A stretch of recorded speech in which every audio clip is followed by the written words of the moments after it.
Hola a todos. Mi nombre es Amalia Velasco, llevo las Relaciones Internacionales de la Dirección General del Catastro y os voy a hablar muy rápidamente, si puedo, porque no me funciona esto. Uy. A ver, esperar. Vale, ahora. Y un momentito. Bueno, vale. Bien, la veis. Yo os voy a hablar de los proyectos europeos en los que participa la Dirección General del Catastro, muy rápidamente.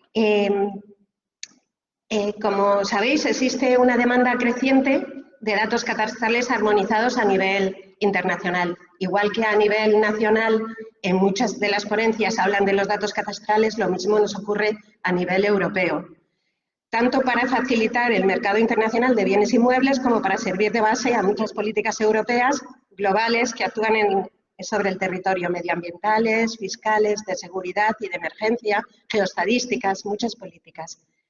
Entre los datos que la Comisión Europea y las Naciones Unidas han definido como datos geoespaciales de alto valor, se encuentran las direcciones postales georreferenciadas, los datos de parcelas catastrales y los datos de edificios, que son datos que tiene la Dirección General del Catastro y que da en formatos Inspire, en servicios Inspire, gratuitamente a través del portal de la Dirección General del Catastro.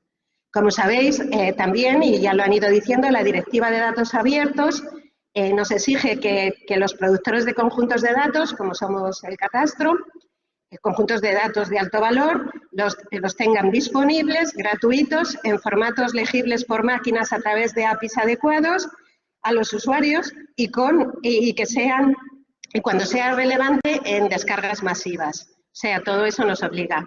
Las instituciones europeas necesitan nuestros datos. Primera de ellas es Eurostat, que necesita para combinarlo con datos estadísticos. En concreto, ¿qué es lo que dice que necesita? Pues entre los datos que necesita también son los edificios, las construcciones. Los edificios nos pone como primer dato las parcelas catastrales y las direcciones. Todos esos datos los necesita.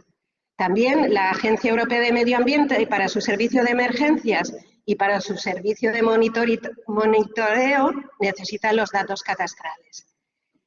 ¿Qué pasa? Pues que necesitan estos datos, pero los necesitan, pero ahora ¿cómo se los encuentran? Pues los encuentran atomizados, aunque en principio están estándares en formato Inspire, sin embargo tienen distinto contenido con semánticas muy diferentes y están en servicios difíciles de encontrar, con licencias de uso y condiciones de accesibilidad muy variadas.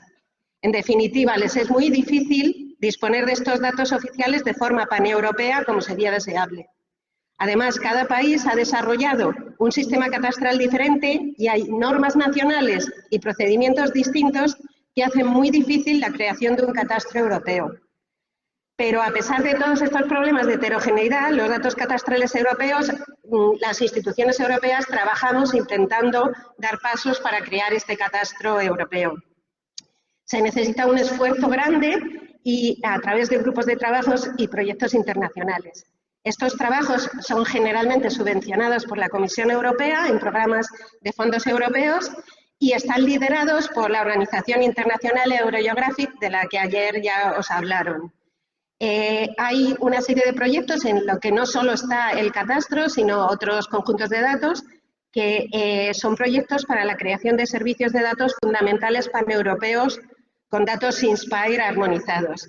Hemos ido participando en varios proyectos que os cuento un poco su evolución. El primero fue ELF, European Location Framework, luego pasamos a otro que se llamaba OpenELS, luego pasamos a Open Maps for Europe, que ayer os contó Lía en la inauguración un poco sobre el proyecto, y ahora estamos en un segundo Open Maps for Europe.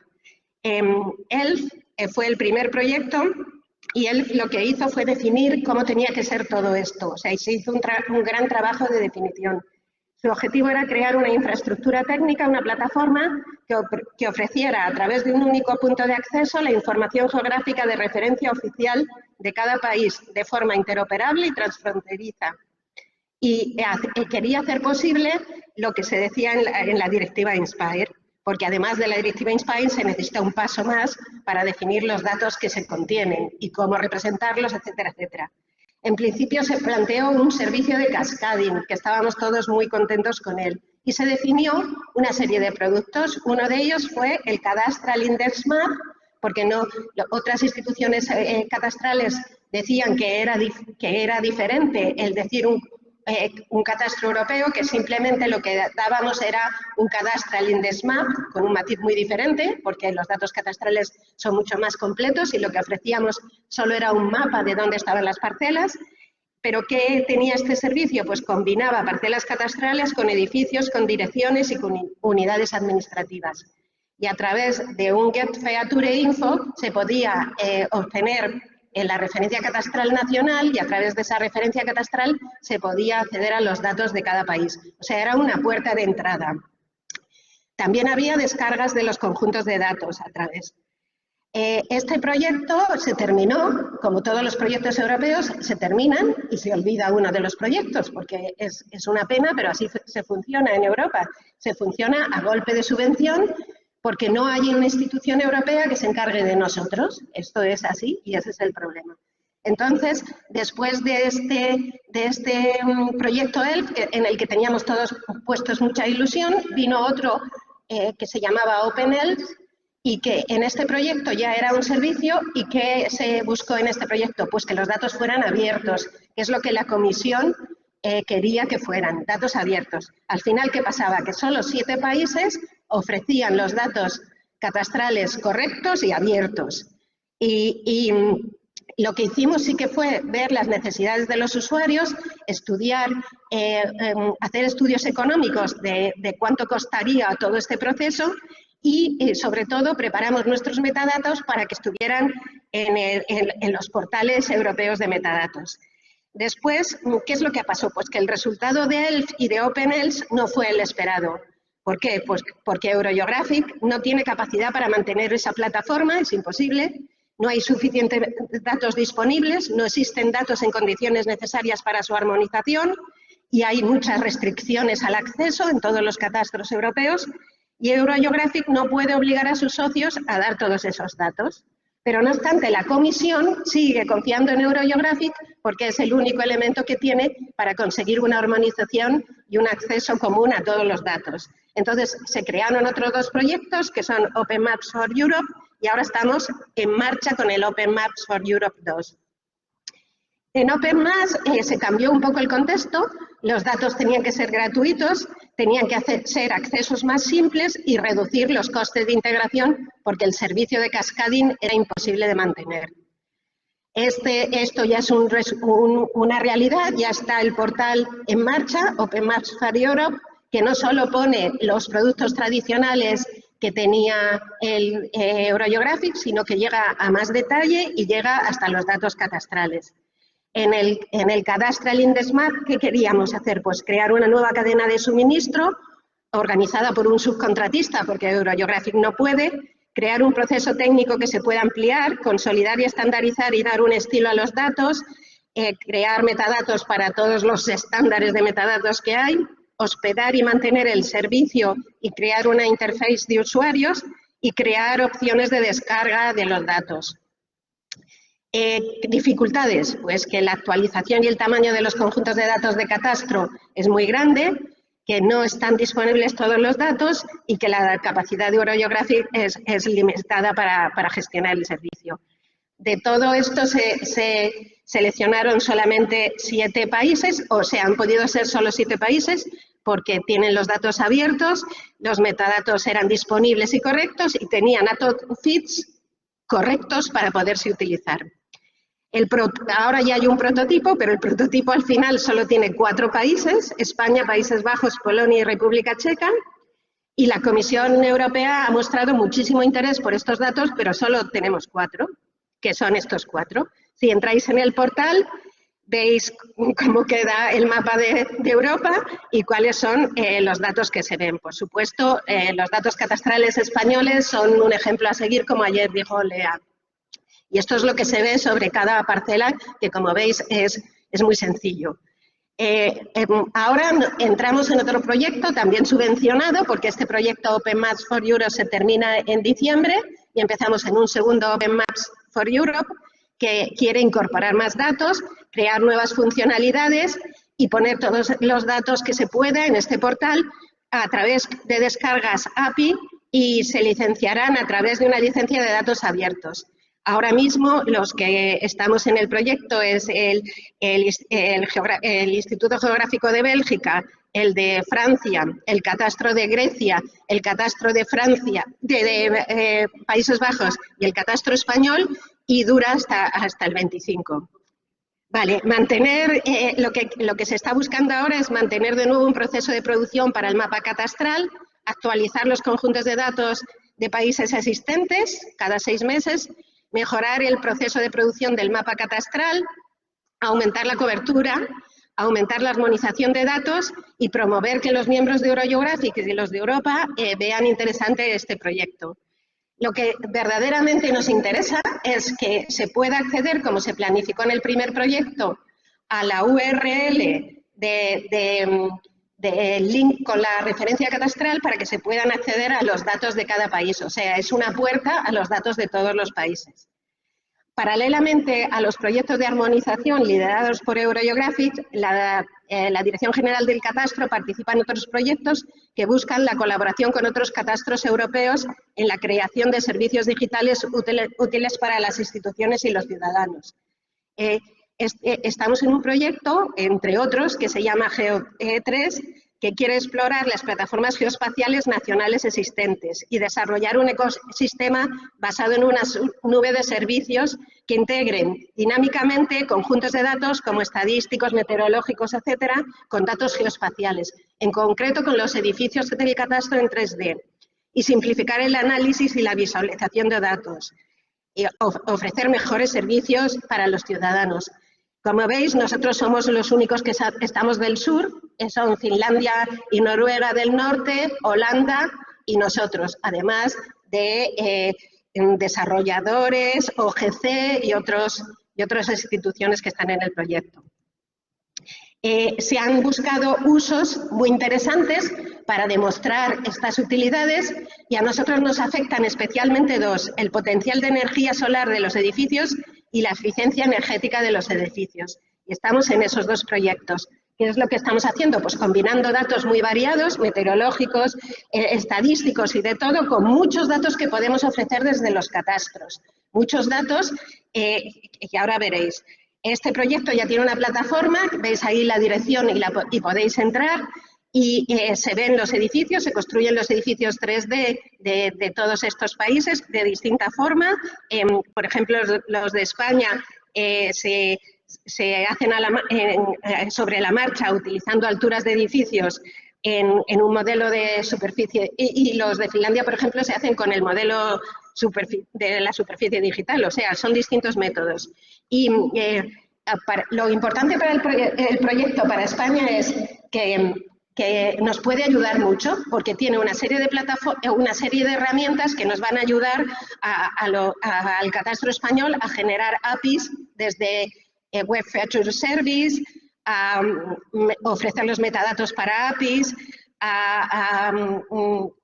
también con direcciones y con parcelas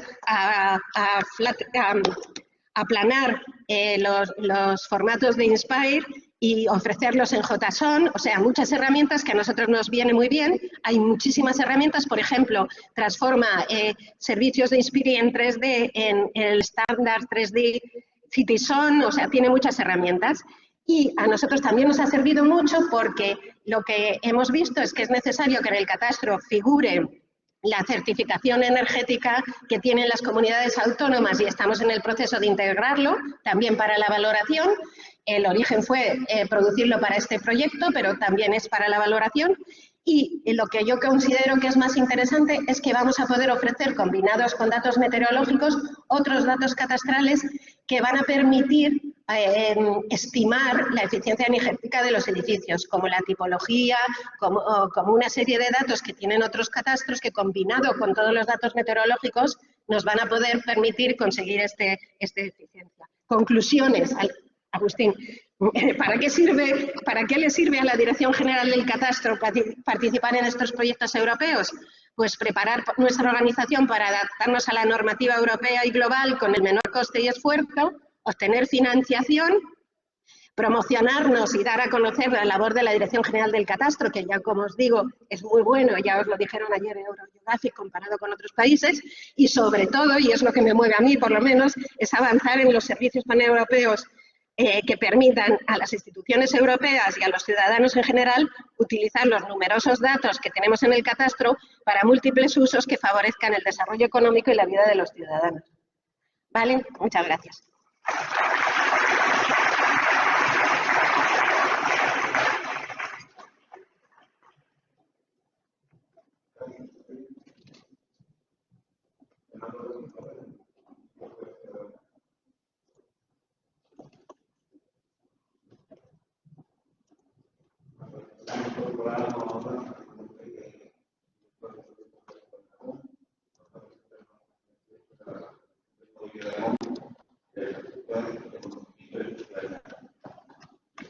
Buenos días. Muchas gracias a la organización y a todos ustedes por haber elegido esta opción después del café. Entre las tres posibilidades, pues masivamente haber elegido esta opción. Esperemos no defraudar y que haya sido una buena elección. Dentro de la temática del uso de datos, que es el de esta sesión, nosotros no vamos a explicar una experiencia de éxito o un caso o la implantación de una IDE, sino que estamos ante un proyecto que es un cambio evolutivo muy avanzado de lo que son las infraestructuras de datos espaciales, que llevamos trabajando intelectualmente más de 5 años en esta cuestión, más de 2 años y medio físicamente, que está en proceso de implantación, y está en un momento de consolidación desde el punto de vista legal. La recientemente estrenada Ley de Información Geográfica de Aragón, y digo recientemente estrenada porque hoy entra en vigor, se aprobó el 6 de octubre, se publicó ayer en el Boletín Oficial de Aragón y hoy, día 26 de octubre, entra en vigor. En esa ley ya hemos garantizado y se dice que el Gobierno de Aragón se dotará de una infraestructura de conocimiento espacial. Y no puede haber otro repositorio, no puede haber otra infraestructura que gestione la información geográfica dentro del Gobierno de Aragón. Por lo tanto, como digo, es un cambio evolutivo sustancial en el que, como digo, venimos trabajando ya desde hace muchos años.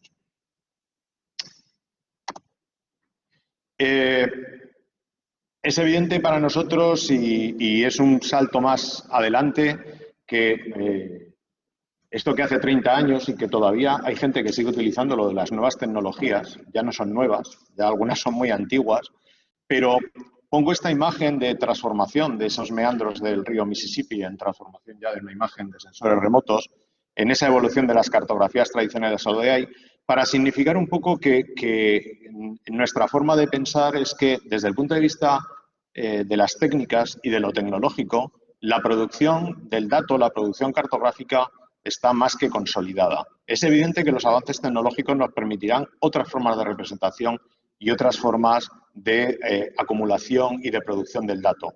Pero lo que desde algunas administraciones públicas nos interesa, que tenemos que resolver, es el dar respuestas a determinados problemas. Generar herramientas que permitan tomar mejores decisiones sobre el territorio. Y eso es de lo que va esa evolución, como digo, sustancial. No es un cambio de ruptura con las infraestructuras de datos espaciales, sino una transformación hacia algo más complejo. Ayer hubo una primera parte de esta intervención, que fue el taller que hubo sobre el grafo de conocimiento geográfico, en el sentido que es la parte sustancial. Para poder implantar una infraestructura de conocimiento espacial, desde luego la parte sustancial es tener un buen grafo de conocimiento geográfico que nos permita gestionar esa información. ¿Por qué queremos avanzar en ese paradigma? Bueno, ayer también se explicó en el taller, pero este gráfico de Kuhn lo explica perfectamente, ¿no? Nosotros, en general, si hay voluntad política para dotar de medios económicos y humanos, la generación del dato tiene que estar más que cubierta. La parte de información es en lo que hemos estado la mayoría de nosotros durante muchos años. Obteníamos el dato, presentábamos la información de diferentes formas, con diferentes visualizaciones, con diferentes aplicaciones, con diferentes visores. El paso que queremos dar en este momento es que de esa información se pase a un conocimiento. Ojalá llegáramos al último estadio, que sería el de la sabiduría, ¿no? Pero bueno, en eso todavía yo creo que nos queda recorrido. Nos contentamos con que podamos llegar a pasar del dato a la información, que en general hemos pasado todas las organizaciones, pero ahora nos falta pasar al nivel del conocimiento. Ese es el paso en el que estamos en este momento trabajando. ¿Y por qué? Pues evidentemente porque hay todo un conjunto de informaciones que, bien establecidas las relaciones geográficas y de relación entre ellas, nos permiten dar respuestas a determinados problemas, dar respuestas a determinadas informaciones. Antes ha habido una intervención en esta misma sala de la Universidad Politécnica de Valencia que decía que muchos de los gestores pensaban que teniendo el dato ya tenían el indicador. Y hay mucha gente que cree que teniendo el indicador ya tiene la decisión. Y nosotros pensamos que no. Hay indicadores que no solo hay que trabajar, sino que hay que relacionarlos con otros indicadores que generan a su vez otras representaciones de tipo del dato geográfico y que al final eso sí que te ayuda a tomar decisiones. En ese proceso evolutivo es en el que nos hemos metido, que estamos implantando, del que hemos desarrollado algunas herramientas. Esta diapositiva viene a mostrar eso, ¿no? La componente legislativa, la componente de visualización, de búsqueda, de descubrimiento, de conocimiento, tanto de agentes internos como externos, que al final tenemos que generar un conjunto de reglas geográficas que nos permitan mostrar esa información de una manera que permita tomar mejores decisiones. Y esta es la parte sustancial. Evidentemente, un proceso intelectual que nos ha llevado más de 6 años, que llevamos implantando 2 años y medio, que estará implantada la infraestructura a lo largo del año 2023, pero que, como todas las infraestructuras, estará en permanente evolución y conocimiento, explicarla en 15 minutos sería una osadía. Yo lo único que pretendo es generar la curiosidad entre todos los asistentes aquí para poder generar conocimiento colectivo entre todos, pero es solo eso, generar esa inquietud, ¿no?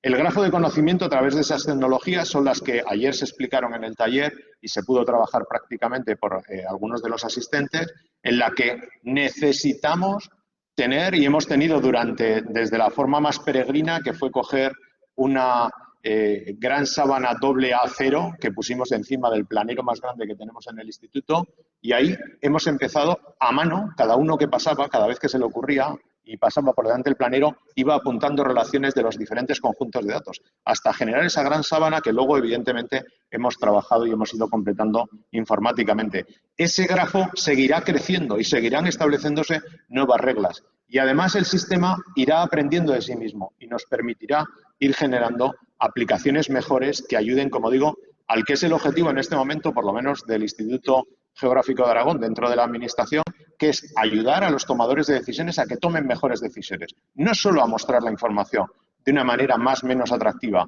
Eso creo que, como digo, es un nivel en el que la mayoría de las organizaciones tienen superado. El nivel necesario es, como digo, el del apoyo al tomador de decisiones. ¿Cómo lo hacemos? Bueno, algunos ejemplos tenemos ya en marcha de relación de preguntas, como el tema de la información jurídica. Ahora simplemente veremos un pantallazo para ver y les invito a que entren a la que todavía hoy se llama Infraestructura de Datos Espaciales de Aragón y de Aragón, no hay más que teclear, y algunas de esas aplicaciones están ya funcionando y son públicas, GeoBoa, régimen jurídico, pero todo el conjunto de datos relacionados de estadística, medio ambiente, agricultura, es decir, todas esas capas de información que ya estamos sirviendo, todos esos conjuntos de datos que estamos sirviendo, y además de esa relación tipo GIS de arriba a abajo, a ver cómo los interactuamos con otros conjuntos de datos y con otras unidades administrativas que no tienen que ver con nosotros. Los datos de la tarjeta sanitaria, con los determinantes de mortalidad, como con la accesibilidad, cómo gestionamos todo eso, pero con una serie de reglas geográficas que nos permitan dar respuesta a determinados interrogantes y a determinadas preguntas. Ya tenemos algunos ejemplos en marcha que están funcionando y que son públicos. Pues esta aplicación, GeoBoa, que lo que hace es mostrarnos geográficamente todos los días a las 2, 3 de la mañana, pues un demonio informático rastrea el boletín oficial de Aragón, reconoce todo aquello que le hemos puesto según las reglas geográficas como algo que tiene una identificación geográfica en nuestra base, sea unas coordenadas, sea una dirección postal, sea el nombre del municipio, de una comarca, una provincia, etcétera, y nos lo muestra diariamente en este mapa en el que nos mancha o el municipio o la comarca afectada por esa normativa o por esa referencia que hay en el Boletín Oficial de Aragón. Esto nos permite luego hacer búsquedas temáticas, pues evaluaciones de impacto ambiental en el municipio de Mequinenza en los últimos 10 años y automáticamente haciendo esa selección lo podemos determinar. Eso irá más a más, es decir, iremos incrementando esa relación jurídica con otras relaciones de otro tipo. Pero estas ya son aplicaciones que, como digo, son funcionales, son abiertas y son públicas. Otro ejemplo es el visor de régimen jurídico territorial, que es otra aplicación en la que simplemente, nada más, esto es simplificando mucho para encajar en los 15 minutos, cuando uno pincha con el cursor en un par de coordenadas, es decir, en cualquier punto del territorio aragonés, le salen todas las afecciones desde el punto de vista jurídico a nivel europeo, nacional y autonómico que afectan a ese par de coordenadas. Sean afecciones de tipo urbanístico, sean afecciones de tipo territorial, sean afecciones de tipo medioambiental. Con lo cual, para una consultora que se quiere implantar en el territorio, automáticamente puede ver cuáles son las afecciones, cuáles son los trámites que debería cumplir, etcétera. ¿Cuál sería la evolución? Pues que si se ve afectada por un trámite de solicitud, le enlacemos directamente con el formulario para la solicitud de ese trámite y, por lo tanto, inicie el expediente electrónico por ahí. Esto ayuda a tomar decisiones no solo al tomador institucional, sino también al inversor privado y a quien tiene que trabajar sobre el territorio o verse sobre el territorio. Otra aplicación que también es funcional y también me he fijado en el caso de Valencia, ¿no?, que mostraban esos indicadores sobre el precio de la vivienda, las ventas, no ventas. Bueno, la evolución de esa información, de esos mapas temáticos, es tener esos mapas en directo relacionados con otras cosas. Este visor del dónde vivo, donde nosotros podemos ver cuáles son los elementos de todo tipo, socioeconómicos, de salud pública, educación, todos los recursos en tiempo real conectados a las bases de datos de quien los proporciona. Pues en el caso de lo que decía antes, de los precios de alquiler de la vivienda o de alquiler de locales o la renta media, todos estos datos se pueden ofrecer a nivel de calle. La Dirección General de Tributos atribuye a cada calle tanto la renta como los precios medios de alquiler de locales, viviendas, etcétera. Con lo cual, si alguien se quiere venir, y solo pongo de ejemplo, y además como es de las últimas podemos ir terminando, surge esta aplicación porque un congreso de programadores informáticos que se reúne en Zaragoza dice: Zaragoza es un buen lugar para venirse a trabajar como programador informático, pero claro, para poder venir aquí, gente que trabaja en Australia, en Estados Unidos, en Canadá, antes de venir y cambiar su vida, quieren saber cuáles son los datos de renta, los datos de delincuencia de una calle, los datos del precio de alquiler de la vivienda, los recursos educativos que va a tener para su familia. ¿Y eso cómo se consigue ver? Y nos planteamos el reto en el instituto y decir, ¿no somos capaces de generar una aplicación en la que se muestre toda esta información y la interacción entre todos estos para que si alguien quiere venirse a vivir aquí tenga toda esa información? De ahí surge la aplicación Donde Vivo, ¿no? Dar soluciones para quien tiene que tomar decisiones. Ya brevemente, la arquitectura para los más interesados en la parte más informática. Este es un poco la construcción en la que estamos trabajando. Somos conscientes de que, evidentemente, con el paso del tiempo habrá que ir añadiendo y modificando, pero sustancialmente esta es la arquitectura desde el punto de vista informático en la que estamos trabajando. Y muchas gracias por su atención.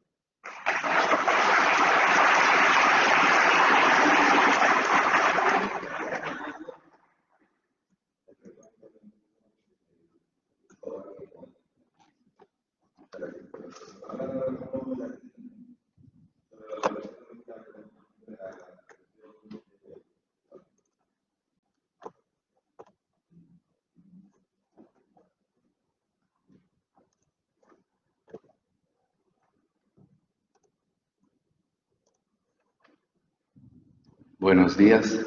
Yo voy a hablar en portugués porque, bueno, soy portugués. Si no me entendés, voy a intentar hablar despacito, pero si aún no me entendés, solo tienes que saber que voy a hablar de vino, ¿está bien?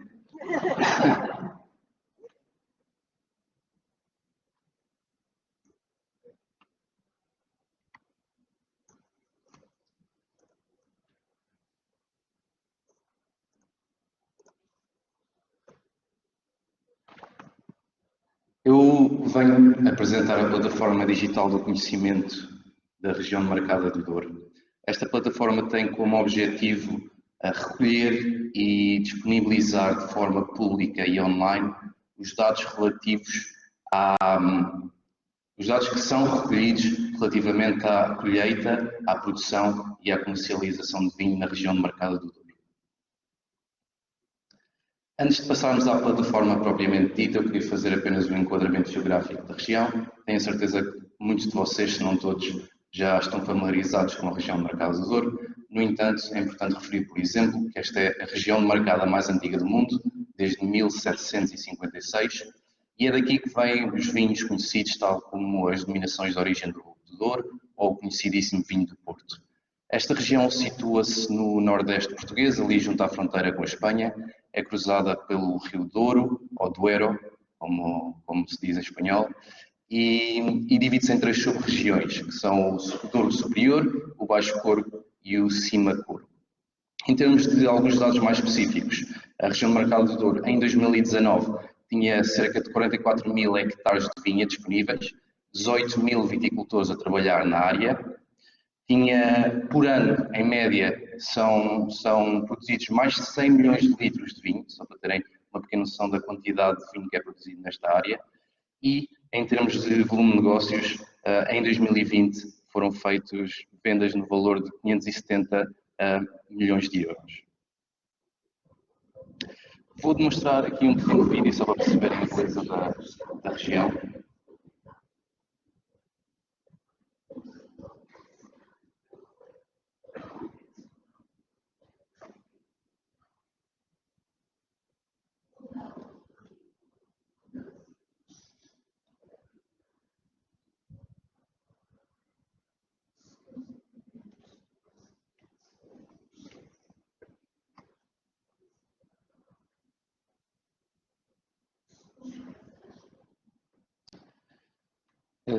Uma região distinta, o vídeo estava um bocado lento, mas independentemente disso, acho que ficou a ideia da beleza da região.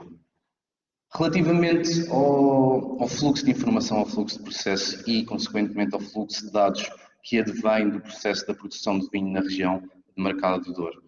A colheita da uva inicia-se mais ou menos por volta do início de setembro e depois pode se estender até outubro. As uvas são recolhidas e são levadas para a produção. Depois da produção podem ser levadas para o barril ou para serem testadas em laboratório e de forma sensorial, o vinho, neste caso. Depois o vinho será certificado consoante o resultado das análises e engarrafado e levado para o mercado para ser comercializado. Este fluxo de dados, daqui advém um conjunto de dados que devem ser recolhidos em cada um destes passos, de forma a criar o maior valor acrescentado possível para a região, tirando partido dos dados que são consumidos de cada um dos pontos deste fluxo. Dessa necessidade de digitalizar a informação que vem destes fluxos, nasce o projeto IVDP+, e também o projeto IVDP Data+.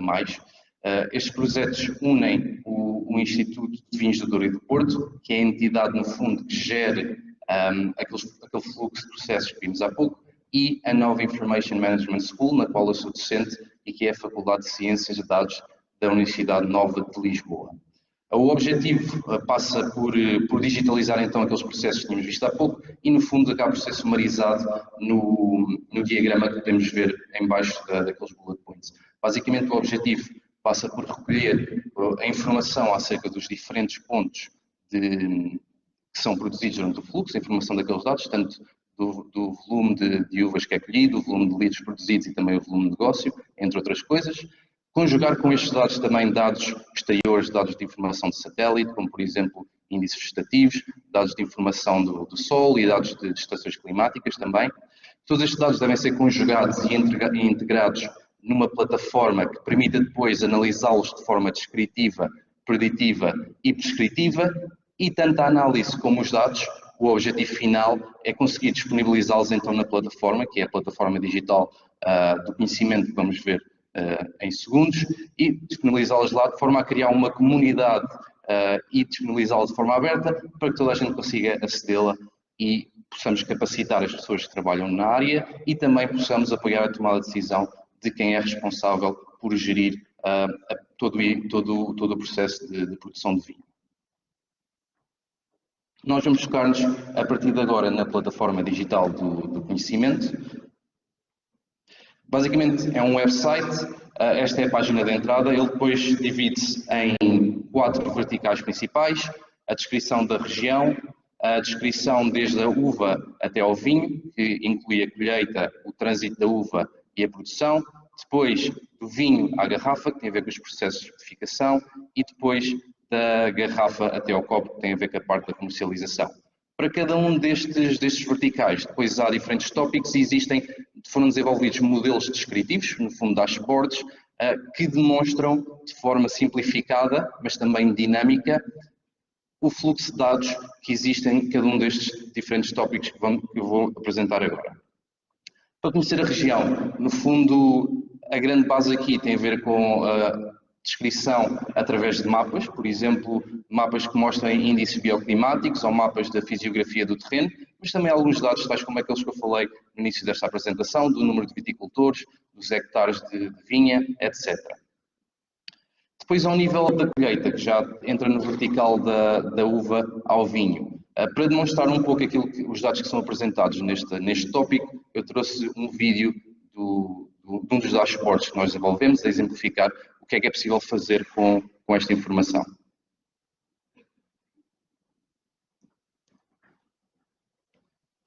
Aqui é possível, neste dashboard, por exemplo, escolher a métrica que queremos, neste caso a quantidade de uva que foi transacionada. Depois podemos escolher a origem e ver para que destinos é que a uva foi levada. Ou ao contrário, ou seja, escolher o destino e perceber de onde é que a uva veio.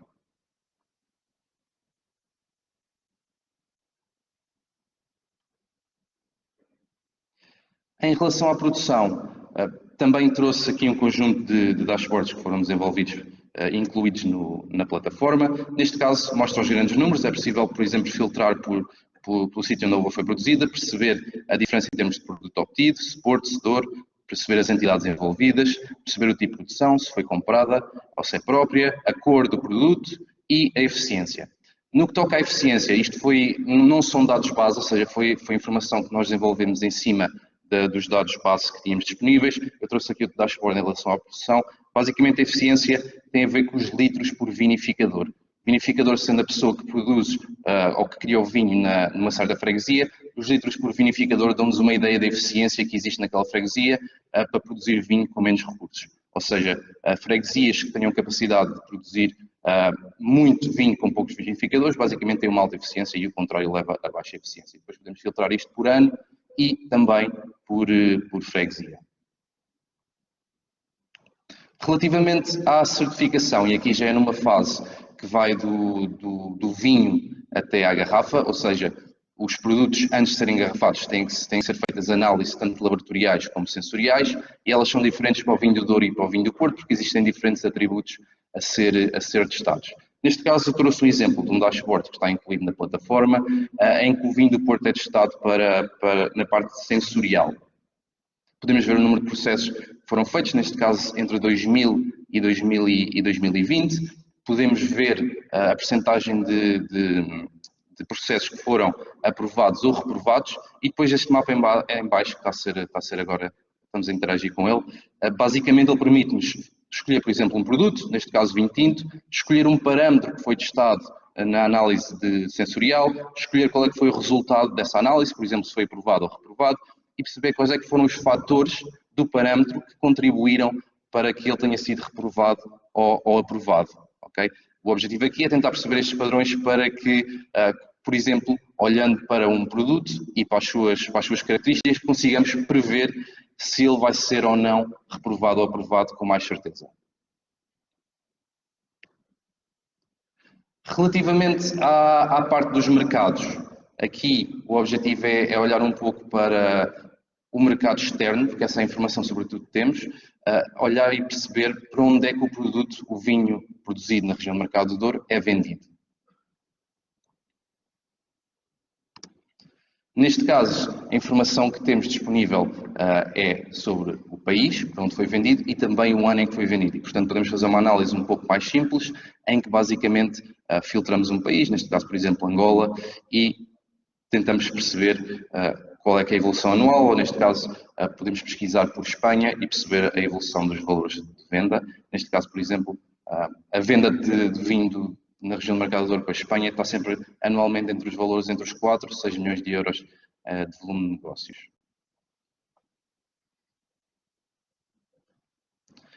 Depois, relativamente a toda esta informação, como é que ela está disponibilizada no site? Para além dos dashboards, depois os dados, tanto os que estão latentes a estes dashboards, como é que eles são usados para os mapas, entre outros, eles são disponibilizados sob a forma de um catálogo de dados que está disponível no website da plataforma, ou seja, existem diferentes acessos à plataforma, diferentes níveis de acesso e estes dados estão disponíveis consoante o nível de acesso, ou seja, existem pessoas que têm mais necessidades de tomada de decisão poderão ter acesso a tudo, enquanto outras pessoas poderão ter um acesso mais restrito a esta informação, mas ainda assim a maior parte dos dados serão em formato aberto.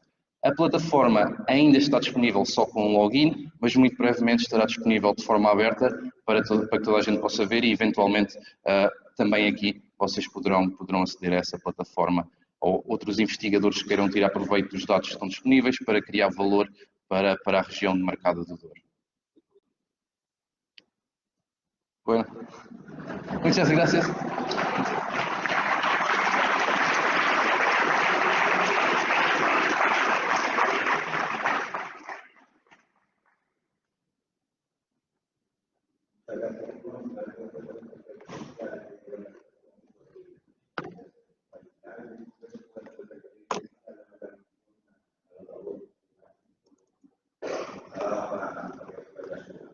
Bueno, ahora habla Marco Miguel Cascaballera de Madrid.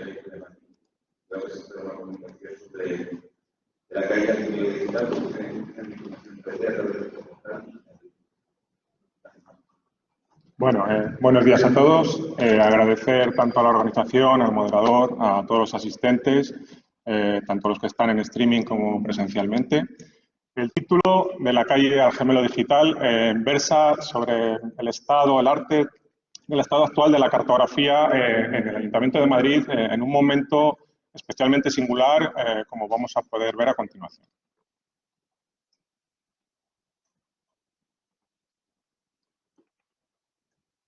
Bien.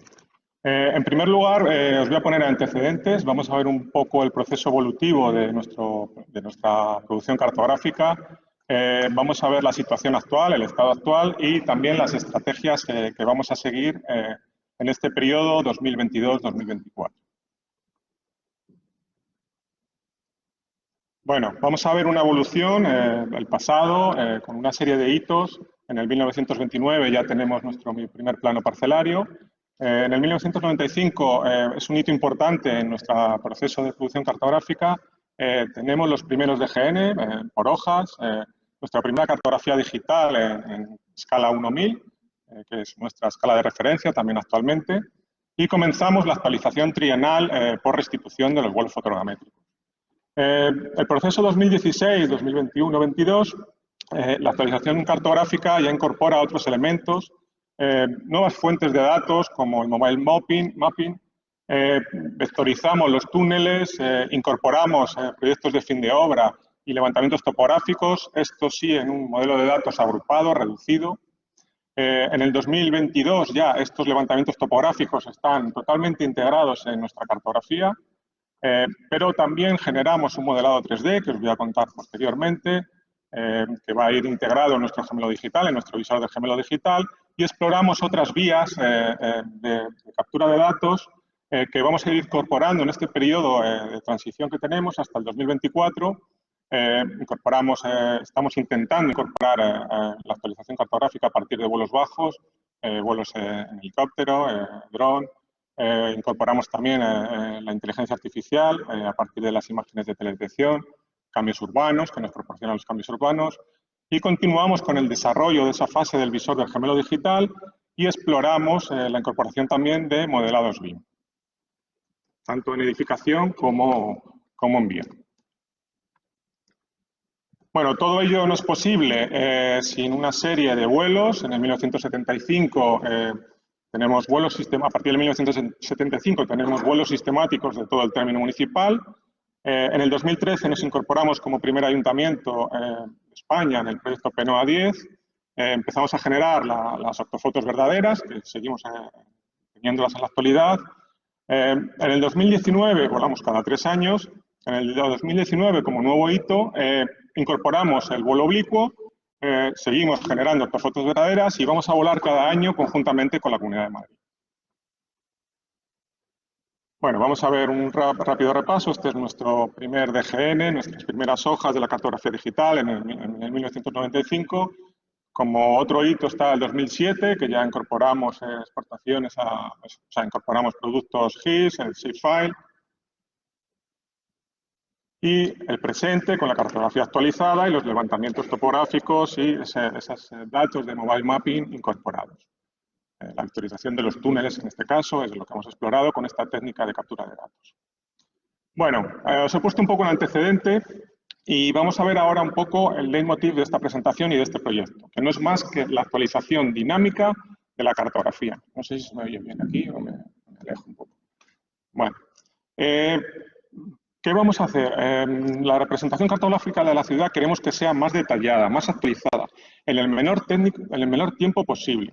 Y para ello, ¿cómo lo vamos a hacer? Pues detectando cómo se mueve la ciudad, integrando esos cambios, esas diversas fuentes de datos de las que hemos estado hablando, sin dejar de explorar todas esas posibles capturas de datos que nos ofrece el mercado, registrando los cambios de la manera más eficiente y, por último, difundiendo en el menor tiempo posible.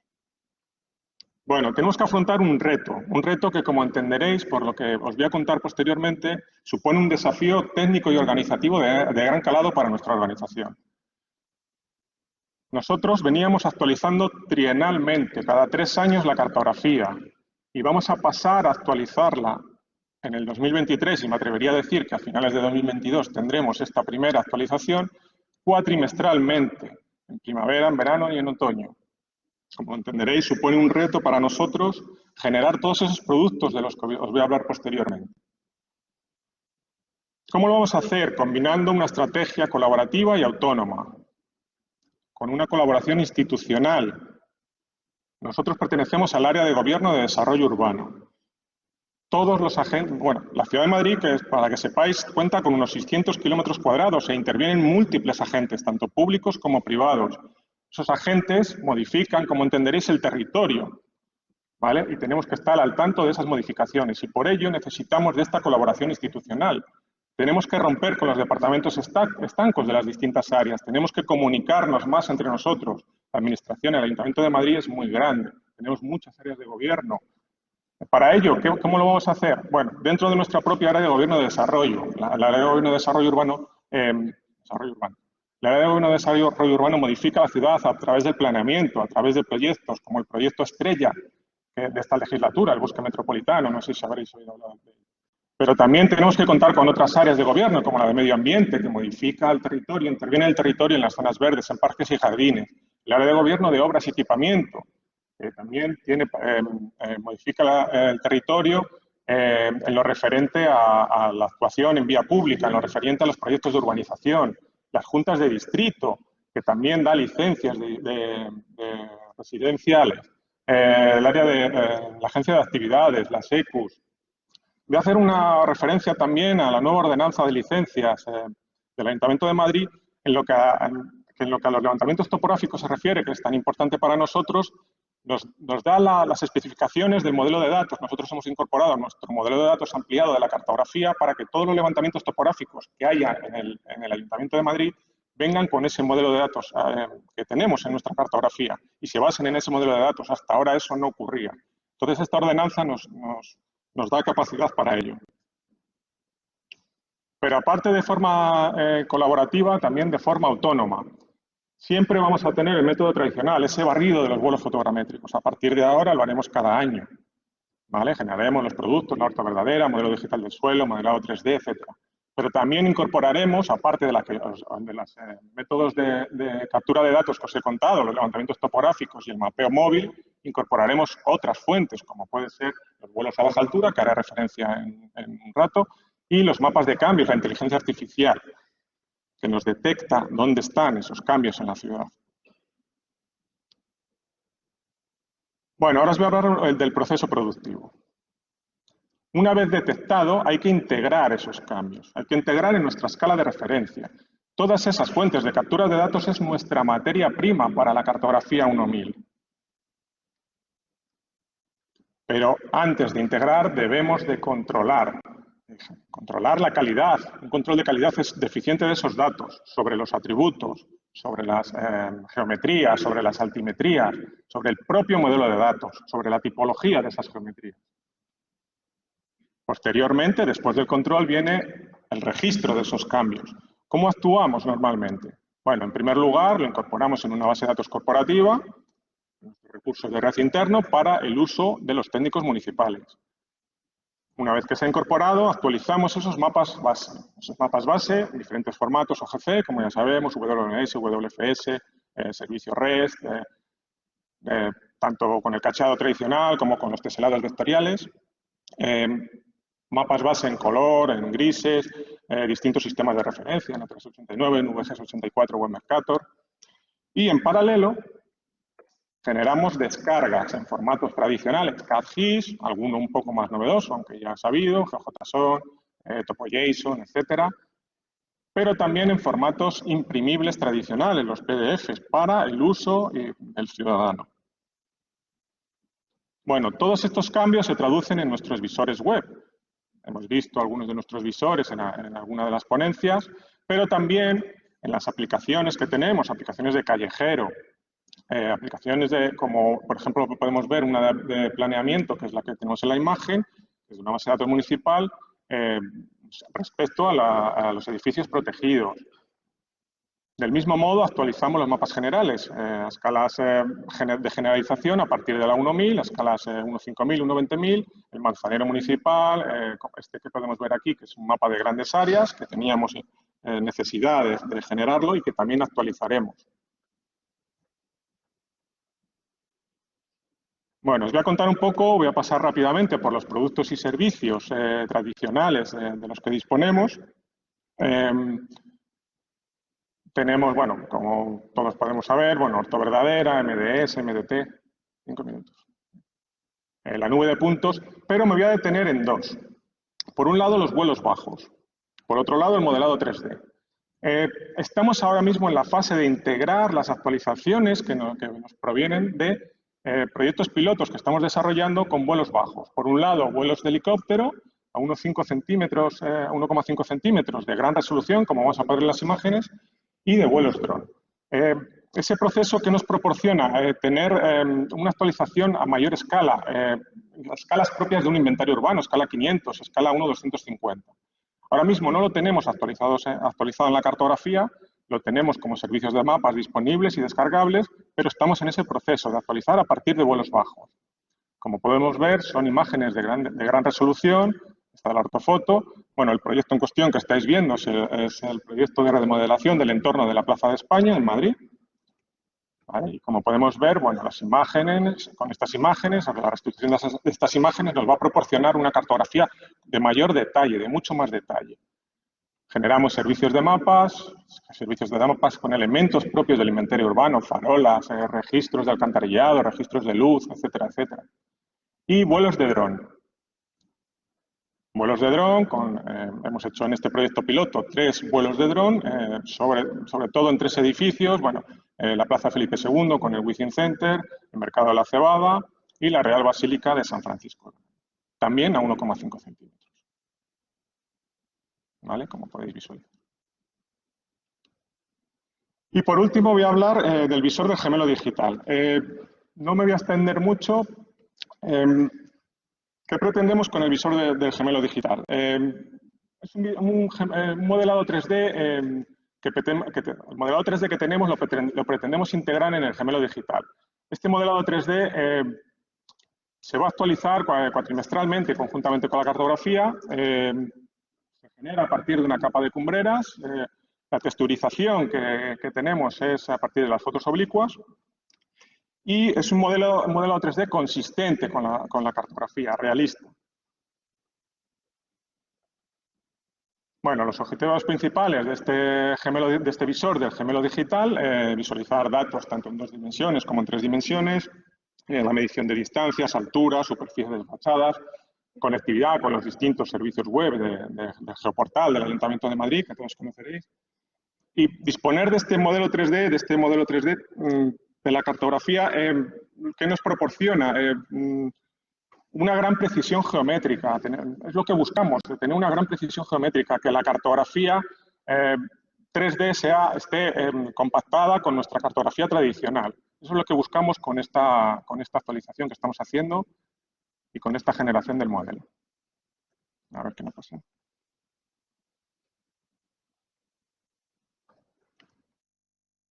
Todo esto, como podréis entender, supone un salto cualitativo muy importante respecto a otros modelados 3D que tenemos en el mercado y que podemos ver. Bueno, la información que nos muestra el gemelo digital, como podéis ver, bueno, datos de 2 dimensiones, raster, fotos oblicuas, este modelado 3D fotorrealista, las nubes de puntos, imágenes panorámicas, etc.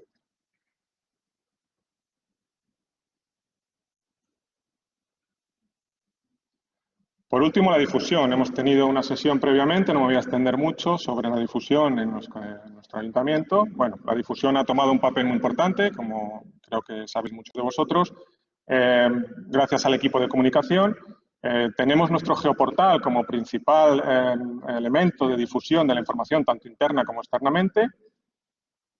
Nuestro geoportal tiene numerosos visores y aplicaciones. Bueno, hemos hablado rápidamente del visor del gemelo digital con los oblicuos, pero también hay visores como el urbanístico de gran trascendencia para los técnicos municipales y para el entorno municipal del Ayuntamiento de Madrid. Y por último, bueno, tenemos como métodos de difusión pues, redes sociales, Twitter, el geoportal, distintos canales de difusión como YouTube. También trabajamos, nuestro equipo de comunicación trabaja en webs corporativas, intranet, madrid.es, etcétera, etcétera. Bueno, por último, ya como conclusión, hablar que la producción cartográfica del Ayuntamiento de Madrid tiene que ser, por un lado, actualizada, el leitmotiv de esta presentación, tiene que ser precisa, consistente con la cartografía y tiene que ser integral. Todo ello, ¿por qué? Porque es esencial para los equipos, bueno, tanto para los usuarios municipales como para toda la ciudadanía y las empresas que modelan la ciudad, que modelan el territorio. Todo ello requiere de un engranaje muy consolidado, que tenemos que tener un equilibrio entre la producción cartográfica, la distribución de esa producción cartográfica, esa cartografía y la accesibilidad. El ciudadano tiene que saber que está todo accesible, que es todo legible. Eso es súper importante para nosotros. Para ello tenemos, como hemos comentado antes, herramientas como el geoportal, tanto de descarga como de visualización, y todo ello requiere de flujos de trabajo muy complejos, una alta automatización y técnicos bastante cualificados. Bueno, hasta aquí mi presentación. Muchas gracias y, bueno, cualquier duda... Pues...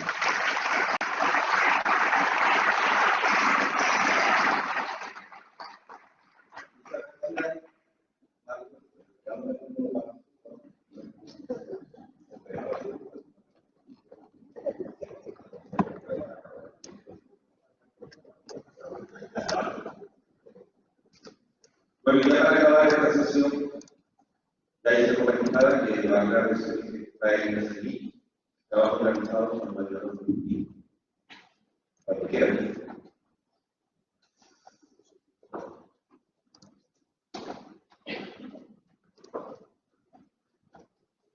Muchas gracias. ¿Se oye bien, no? Sí. Pues eso, como ha dicho Agustín, os voy a hablar un rato sobre los trabajos realizados en el CENIC con el validador Inspire, testeando datasets y servicios web. Os voy a contar pues, brevemente los servicios Inspire que tenemos y, sobre todo, focalizarme en los errores que nos han ido surgiendo con el validador Inspire.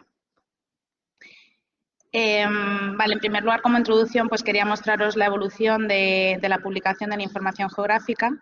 Veis aquí que en la actualidad pues tenemos todos estos servicios, tanto de visualización, veis aquí también tenemos servicios que no son OGC como TMS y los vector tiles, servicios de descarga, procesamiento, catálogo. Al final, como os indico aquí, la idea es pasar estos estándares que tenemos actualmente a los nuevos estándares OGC API. En este listado os he querido mostrar pues eso, los servicios implementados en el CENIF. Vais a ver en amarillito los servicios que tenemos que son Inspire y con un cuadrado rojo aquellos que hemos decidido analizar y pues testear con el validador. Como veis, pues hemos elegido WFS como el de nombres geográficos y unidades administrativas. Los servicios de visualización WMS y WMTS de mapa raster e higiene base.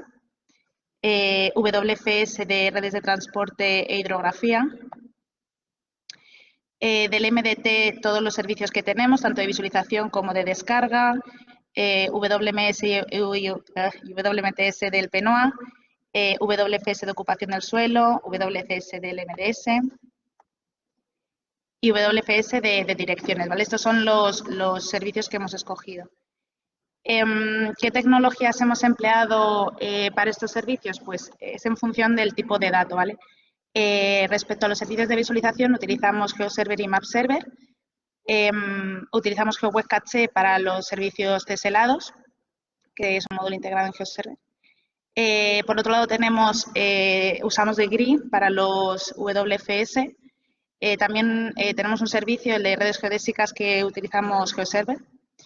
Y, por último, MapServer para WCS. El resto, pues no me meto porque son básicamente los servicios de visualización y descarga los que hemos testeado.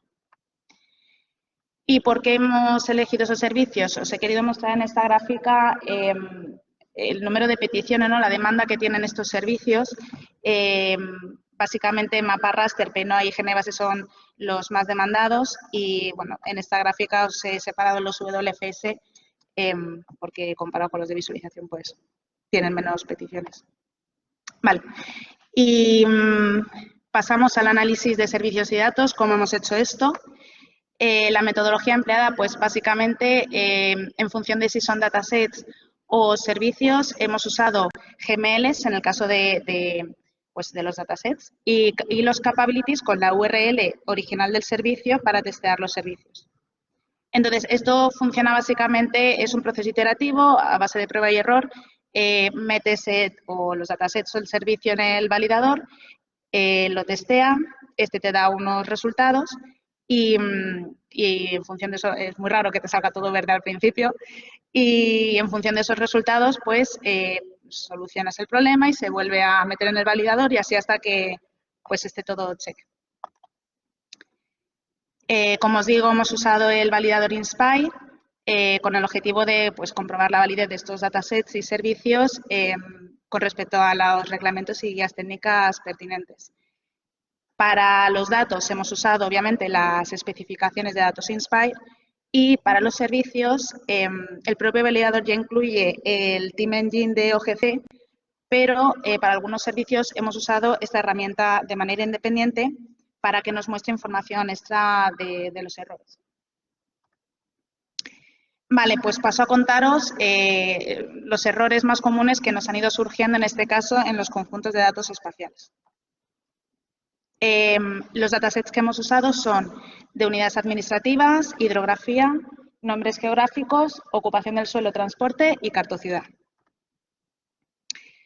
Vale, pues uno de los errores más comunes es, tiene esta pinta, lo que os he puesto en azulito. ¿En qué consiste este error? Pues en el orden del SRS name.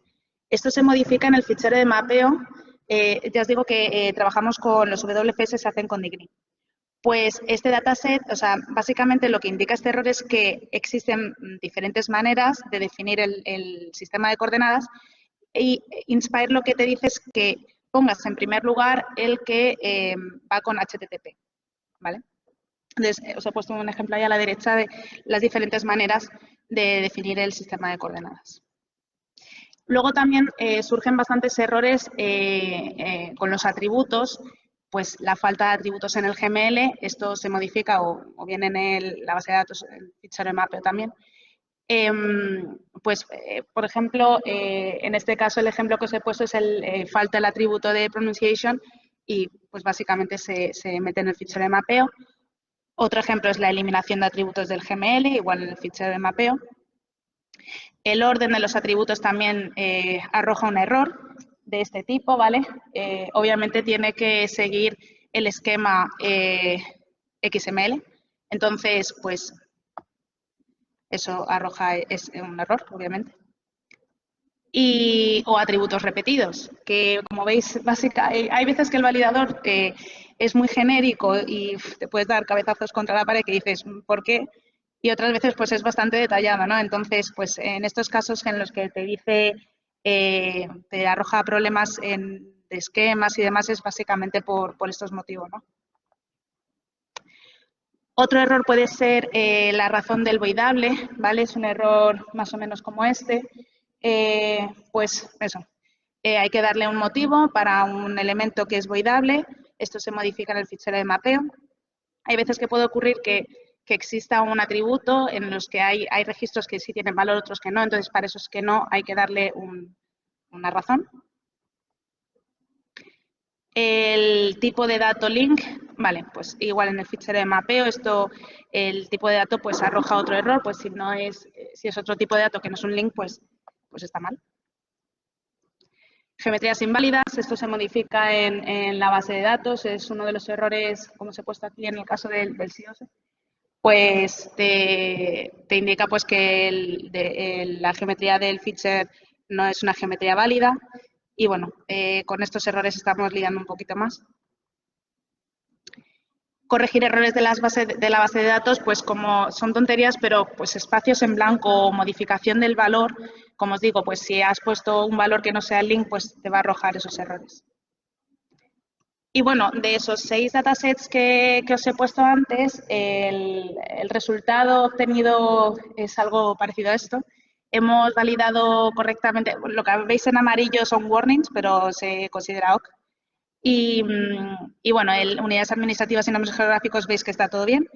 El resto, pues bueno, son errores que tenemos localizados y estamos en ello, ¿no? En conseguir que todo salga verde. Pero yo os digo que es complicado.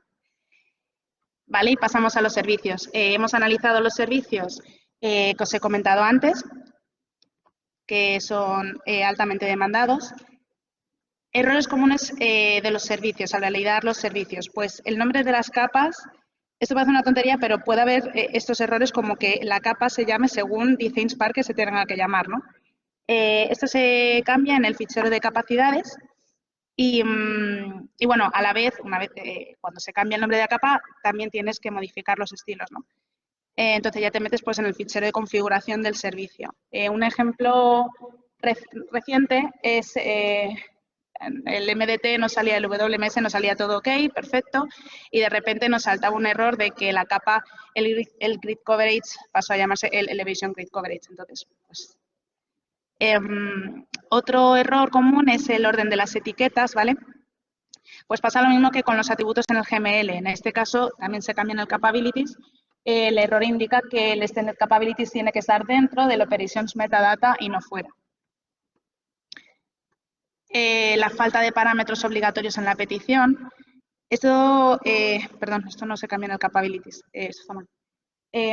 Vale, te arroja un error como este y básicamente es que, como todos sabemos, hay peticiones en las que hay parámetros opcionales, parámetros obligatorios y si no pones el obligatorio, el servicio te tiene que devolver una excepción.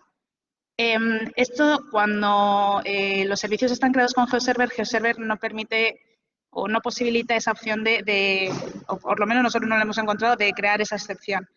Entonces, habría que añadir a las reglas del Tomcat pues estas excepciones. De todas maneras, a nivel de usuario, es más fácil, digamos, que bueno, si el usuario se le olvida un parámetro que es obligatorio, pues bueno, que el servicio te devuelva algo, ¿no? Entonces, pues bueno, es un error, pero bueno, es digamos un error menor, porque el resto puede cumplir Inspire perfectamente. Vale. Errores en el esquema, ¿vale? Esto igual, en el capability se soluciona. Básicamente, pues los esquemas en la cabecera pues tienen que estar actualizados, tienen que estar bien definidos y, bueno, pues básicamente eso. Y ya para acabar, pues me gustaría enseñaros los resultados de los servicios que hemos obtenido.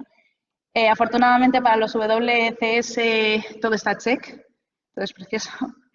Para los WCS pues son un poco más complicadillos, nos están costando un poco más. Para el WMS y MTS del PNOA pongo un check a medias, ¿no?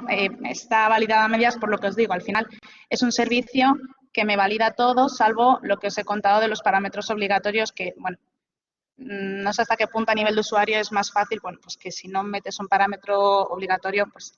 Pero bueno, la solución la tenemos, al final es arreglar, añadir en el Tomcat, en el fichero de Tomcat, meter esas excepciones. El MDT lo mismo, al final todo valida salvo lo que os cuento de los parámetros obligatorios y bueno, en el resto de servicios pues estamos trabajando en ello para que todo salga verdecito y bonito. Y yo ya he acabado. Gracias.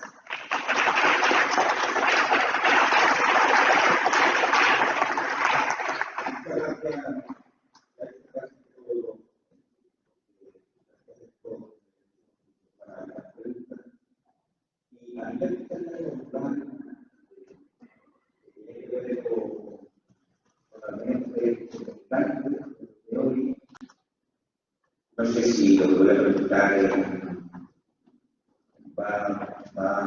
tiene que ver más con el debate nominal, que es un debate conceptual, pero todo está convertido de alguna manera en el proceso de construcción de infraestructura espacial versus ingenieros digitales. Y me gustaría conocer si estamos hablando de paradigmas que van a tener convergiendo en algoritmos diferentes, en digital, si incorporamos la ontología, los casos de conocimiento, etcétera, lo podemos convertir en una estructura de conocimiento artificial, de conocimiento espacial, ¿no? Bueno, tanto un poco la pregunta sobre no sé si tú no me has entendido lo que ha pensado. Diferencias y similitudes entre una infraestructura de conocimiento espacial y un gemelo digital.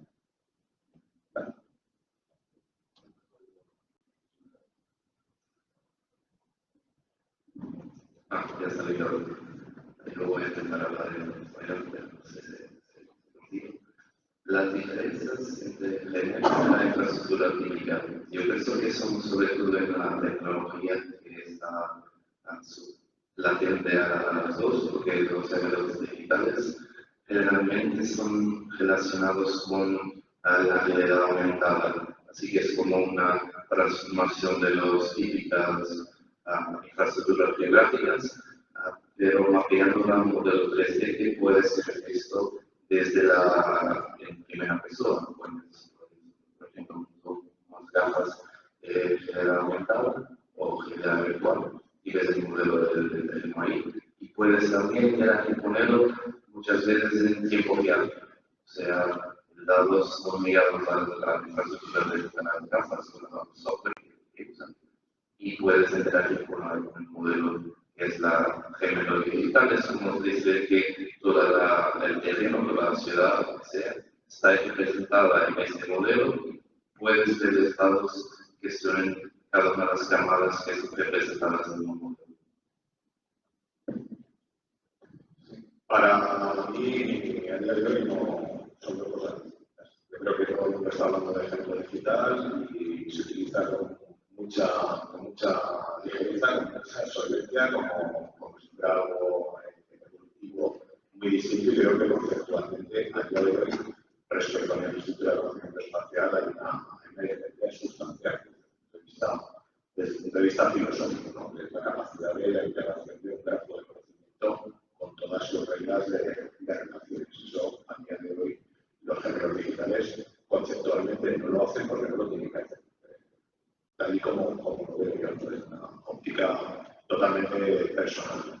No voy a reproducir algunas de las afirmaciones que se hicieron hace un par de semanas en el Congreso de Tecnologías de Información Geográfica a nivel nacional de Zaragoza, de algunos de los grupos de investigación punteros de España, temas de gemelos digitales, pero pondrían los pelos de punta algunas de las afirmaciones que hicieron, como que los proyectos de investigación, como hay que poner porque está de moda, porque se retransmitieron públicamente, son públicas estas palabras, como está de moda el obviamente en un género digital no hay proyecto de investigación donde haya que ponerlo para que te lo conceda, aunque luego seguimos haciendo lo que puede ser.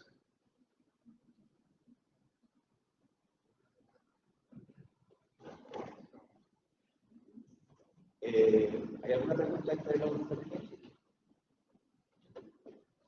Sí, aquí tenemos un micrófono para...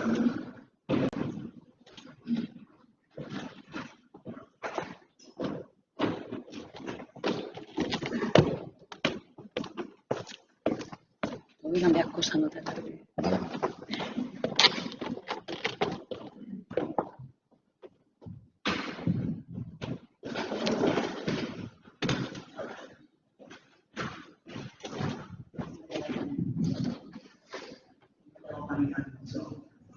Bueno, la profesora, como me veis, María Tadeo de Casa Rural.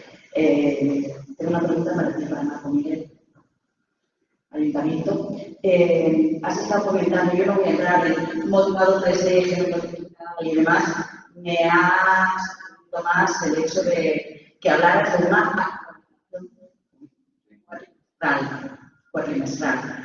¿Tenéis de alguna forma una estimación de cuál es ese, no te voy a decir monetariamente hablando de qué inversión representa, sino de qué porcentaje respecto a vuestra inversión actual podría representar? Es decir, pues mira, tenerlo cuatrimestral nos va a costar un 50% más de lo que nos gastamos ahora, o si de alguna manera lo que estáis trabajando es para tenerlo todo de la manera más automatizada y decir, pues en vez de suponer un incremento, lo que vamos a hacer es un ahorro de un 10%, me valdría, o sea que algo así, por ver si tenéis hecho algún tipo de estudio, eso de cuáles son los beneficios en temas de inversión o incluso personas que van a requerir más, menos, no sé, si tenéis hecho un poco una idea de ese balance.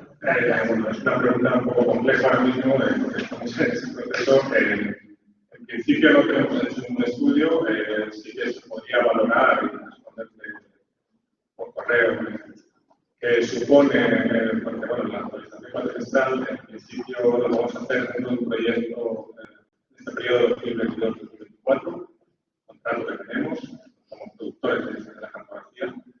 Pero bueno, cuatrimestralmente hablando, pues, tendría que decir, porque como hemos dicho, cuando se detecta esa modificación en el territorio, no vamos a trabajar con otras fuentes de captura de datos que no van a ser más allá de los datos tomográficos, bueno, anual, y luego los proyectos pilotos, estos que estamos desarrollando, que todavía no hemos integrado en esta actualización cartográfica, que estamos en ese proceso, como he dicho previamente.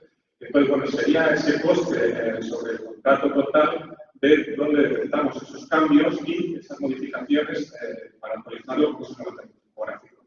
Ahí sí que te podría ofrecer un dato, aparte de la repartición de ese contrato en ese periodo total de tiempo. O sea, el reparto de esa estimación, de ese reparto, bueno, pues, tantos meses como cuando hemos detectado, o cuando hay algún proyecto, como os he contado, de remodelación de Plaza España, claro, ahí sí incrementará el coste bastante. Los más baratos, aunque sí que es más económico que una arquitectura tradicional, a partir de vuelo. Pero bueno, no sé, es una pregunta compleja ahora de responder, pero bueno, sí que te podría mandar una estimación. El viernes, cuando regresemos, te contacto y te mandaría la estimación para... Perfecto, sí, también un poco eso, si de alguna manera necesitan automatizarlo o va a ser, pues, lo que estás contando es que no es automatizable porque luego hace el levantamiento topográfico de las, al menos de esas zonas pequeñas, pero tú hablas a nivel de todo Madrid. Sí, claro. Eso es. No tenemos para mucho más, pero bueno, una última pregunta, si alguien quiere contestar en Madrid. Yo solo una cosa de la automatización, me refiero a todo el proceso productivo. El proceso productivo de actualización, de carga de datos, de controles de calidad, etcétera, etcétera. Todos los servicios de mapas, no automatización en el donde se mueve la ciudad, eso no podemos estimar. Claro, todo ese proceso es lo que estamos afrontando ahora ese reto y tenemos. Sí, yo solamente por puntualizar, por ampliar lo que dice Marco, en realidad sí hay un aumento de coste porque el servicio es muchísimo mejor, pero realmente hay una optimización de recursos porque estamos estimulando todas esas fuentes locales de otros departamentos que se estaban quedando en un cajón, levantamientos topográficos que no se usaban, y lo que pretendemos es reutilizar toda esa información que generamos autónomamente y que nos viene de otros departamentos para realimentar la cartografía. Por lo tanto, sí es cierto que hay una parte de aumento de coste, aunque el servicio es mucho mejor, pero hay otra parte que es optimización, por lo tanto, al final, digamos que el balance sería positivo.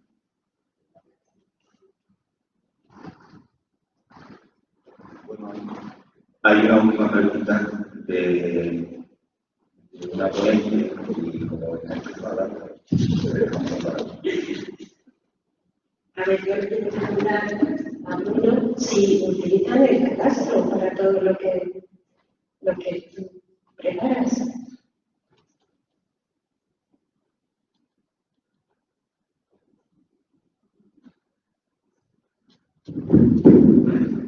¿Qué quieres decir con catastro? Sí, los datos de las parcelas incorporas los datos de las parcelas, la propiedad y todo esto, estos datos están en una base de datos para todo el país también. Sí, esa información se prepara en el inicio antes del cultivo de la uva y es definido dónde puede ser cultivada, el número de parcelas, cuánto puedes cultivar antes de hacerlo. Esa información no está incorporada en esos análisis que hacemos, solo hacemos a nivel de la tecnicidad, que es un nivel encima de la parcela. Pero es una información que existe y el instituto que quiere los procesos de producción de vino tiene esa información.